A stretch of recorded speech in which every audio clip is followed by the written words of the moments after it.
I want to talk about a crucial topic.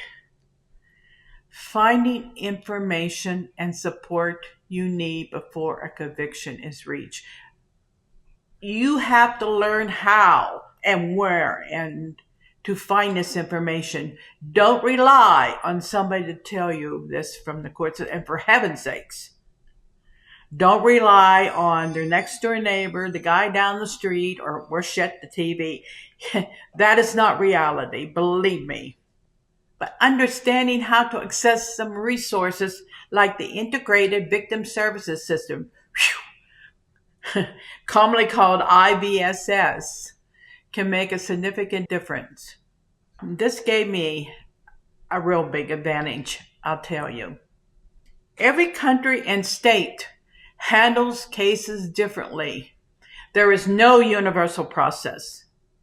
This is why it is crucial for victims and their families to seek out accurate information and support specific to their area as early as possible. Find an attorney.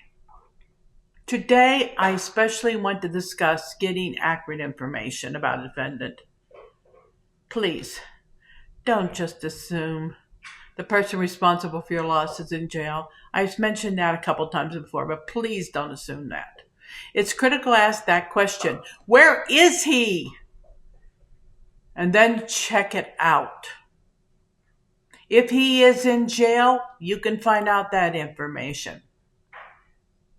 Understanding the situation, determining the defendant's status can help you stay informed and better prepared as the case processes.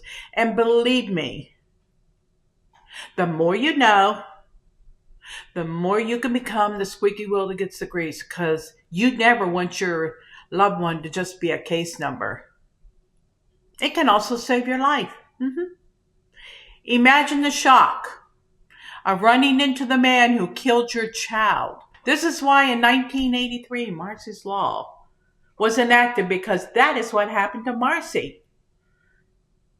The defendant was out in bond. She didn't know it. She was not notified. I guess she was shopping in a grocery store. And he killed her. When looking up information on the defendant, ensure you have the correct spelling of their name and Texas Department of Justice TDCJ number. TDCJ number. This number follows the defendant until they are sent to prison. After that, you can track the felon using bond, a nationwide service that allows victims to receive updates about the offender's status.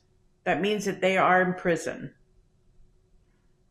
Unfortunately, not all states uses the IVSS system, but many have developed versions of the Integrated Victim Service Platform. The goal of these systems is generally the same: to ensure that the victims have access to the resources they need and are kept informed about the cases. The legal system can be overwhelming, but with the correct information and persistence, you can navigate it, or at least have an understanding of it, to ensure that your voice is heard. Always remember to ask, where is the defendant? The answer might not be what you expect. Stay vigilant, stay informed, and don't let anyone silence your voice.